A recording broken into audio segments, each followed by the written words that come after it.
There's a guy I'll call James. James has been friends with a man named Todd for about 8 years. They met through a neighborhood association. Both bought houses on the same street around the same time. Both had kids the same age. Both ended up coaching the same Little League team 2 summers in a row. James was a Christian. Todd was not. Or at least, Todd called himself spiritual but not religious, which in James' experience usually meant he'd had one meaningful conversation about God sometime in his 20s and had been coasting on it ever since. Over 8 years, James had prayed for Todd probably hundreds of times. He'd been intentional about the friendship. He'd shown up when Todd's marriage hit a rough patch. He'd helped Todd move when they downsized.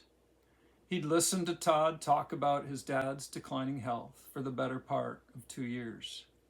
And in 8 years of genuine, invested, real friendship, James had never once directly told Todd what he believed about Jesus and why it mattered.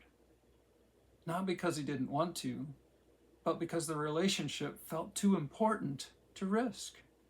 He had nurtured the relationship beautifully, and then treated the most important thing he had to offer like it was a threat to it. Top of the morning to you. I'm Brian with Kingdom Family Leader, and this is day 6 of our series, Better Than Going to Church on Easter. Yesterday we talked about Ray, the man nobody told. Today we're going a level deeper, because the hardest conversation isn't with a stranger. It's with someone you've invested in, someone the relationship actually matters with, someone you'd hate to lose. Today, we're talking about telling someone you have a real friendship with. Here's the irony that James eventually had to face. The relationship he was protecting by staying silent, it was already built on something incomplete. Todd knew James as a good friend, a reliable neighbor, and a stand-up guy.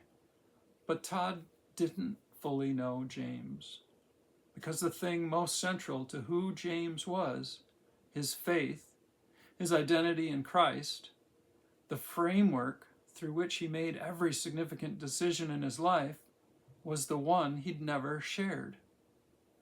He'd let Todd see everything except the most important thing. When you've genuinely nurtured a relationship, when there's a real history and a real trust there, the gospel conversation is actually less risky than you think. Not zero risk, but less.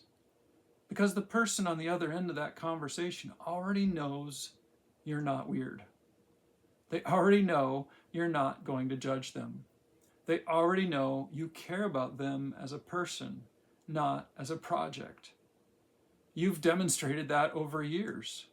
The relationship doesn't make the conversation a threat. The relationship is what makes the conversation possible and powerful. James finally had the conversation with Todd the spring his dad died. Todd called him the night it happened, and James listened for a long time. And at the end, instead of just saying the things friends say, "I'm so sorry, he's in a better place. Let me know if you need anything," James said something different. He said, "Todd, I want to tell you something I've been meaning to say for a long time. I believe your dad is either with Jesus right now or he's not. And I believe that matters more than anything else. And I care too much about you to not tell you what I want for you. Whatever happens to you, whatever that is." Todd was quiet for a long time. And then he said, "I've always wondered why you never talk about that stuff with me." James almost laughed. He said, "I was afraid it would mess up our friendship." Todd said, "James, I've known you were different for 8 years. I just didn't know if you cared enough to tell me why."